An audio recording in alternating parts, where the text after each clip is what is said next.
که برای کسب مقام قهرمانی کشتی چشم شروع میشه به عرض شما میرسه. دقیقه اول مسابقه رو گزارش میکنیم.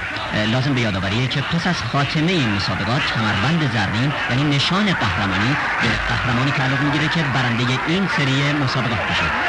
در این مبارزه 3 قهرمان ارزنده مبارزه سخت و پیگیر را آغاز میکنند. حریف سهراب قهرمان نامدار ما در مسابقه 2 نفر هستند، یعنی 2 کشتیگیر با 1 نفر. مردم همه کشتیگیران را، یعنی هر 3 کشتیگیر را تشویق میکنند، به خصوص سهراب که برای اونها مایه امید و مایه پیروزی است. حالا حملات دامنه‌داری رو هر 3 کشتیگیر را تشویق میکنند. سهراب به زیر میخورد. مسابقه به شدت و اوج خودش میرسه.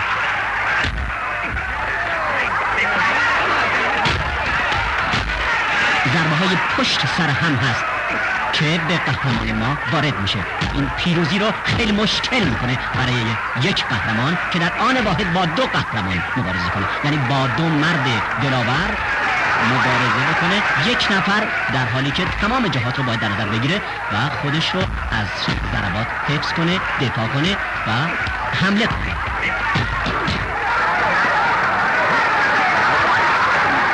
به نظر که حریف در حالی که حریف اول اون داشت صحنه مبارزه رو تکمیل، یعنی شکست میخورد، حریف دوم به روی اون خودش رو انداخت و باعث شد که این مسابقه ادامه پیدا کنه.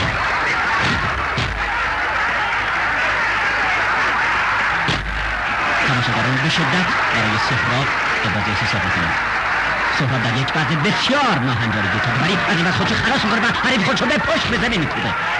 موی اون رو میگیره و باز به زمین، همینطور پشت سر هم این گول رو مرتب به وسط تشک پرتاب میکنه، از این طرف به اون طرف، از طرفی به طرفی دیگه. حالا رقیب دیگه رو میگیره، موهاش رو فشار میده و اون رو به طرف رین پرتاب میکنه. تماشاگران به شدت برای اون ابراز احساسات میکنن.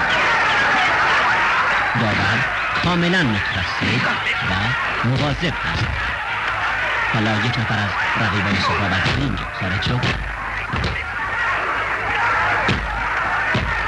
تماشاگران اون رو تشویق میکنن و واقعا تشویق هم میخواد که 1 نفر با 2 نفر با 2 قهرمان ارزنده مبارزه بکنه و پیروز کنه.